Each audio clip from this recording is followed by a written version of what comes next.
زندگی کے اندر ایسے مواقع بھی آتے ہیں جن میں انسان خوشی کا اظہار کرتا ہے، اور ایسے لمحات بھی آ جاتے ہیں جس میں غم جو ہے وہ انسان کے دل کو زخمی کر دیتا ہے۔ ایک سال جا رہا ہے، نیا سال آ رہا ہے، یہ سلسلہ کار ہوتا ہے۔ یا اور بھی جو خوشی کے لمحات آتے ہیں، شادی کا موقع ہے، خوشی کا موقع ہے، تو ایسی صورتحال کے اندر ایک مسلمان کا رویہ کیا ہونا چاہیے؟ دیکھیں، یہ تو ہے کہ انسان کی ایک فطرت ہے کہ جب بھی اسے کوئی نعمت ملتی ہے، انعام ملتا ہے، تو اسے خوشی ہوتی ہے عمومی طور پہ، اور جب کوئی غم پہنچتا ہے تو اس کا دل دکھ میں پڑ جاتا ہے۔ تو لہٰذا اگر آپ چاہتے ہیں کہ آپ کے پاس جو نعمت آئی وہ سلامت رہے، اس میں مزید بڑھوتی ہو، اس میں برکت ہو، تو آپ اللہ تعالیٰ کا شکر ادا کریں۔ حضرت عمر بن عبدالعزیز رحمۃ اللہ تعالی علیہ فرماتے ہیں کہ نعمت کو اللہ کا شکر ادا کر کے سیکیور کر لو،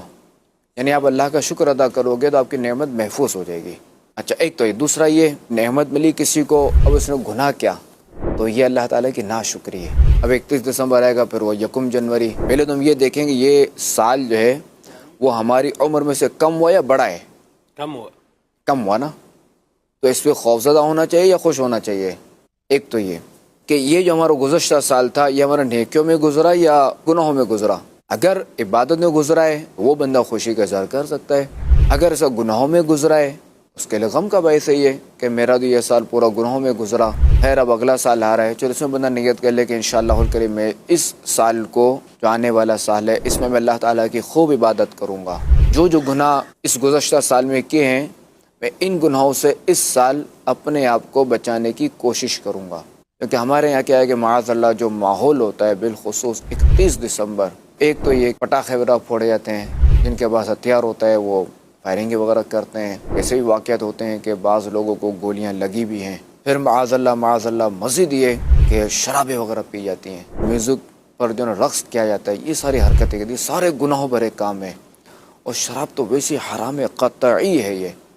اس سے تو بالکل لازمی بچنا ہے۔ اور افسوس کہ بعض لوگ جو ہے نا وہ اللہ تعالیٰ کا شکر ادا کرنے کے بجائے ان چیزوں میں پڑے ہوتے ہیں۔ ان کو چاہیے کہ اللہ تعالیٰ سے توبہ کریں اور اپنی زندگی جو ہے نا وہ قرآن و سنت کے مطابق گزاریں۔ جو لوگ ان چیزوں میں شامل نہیں ہوتے تو مسئلہ تو ان کے لیے بھی ہے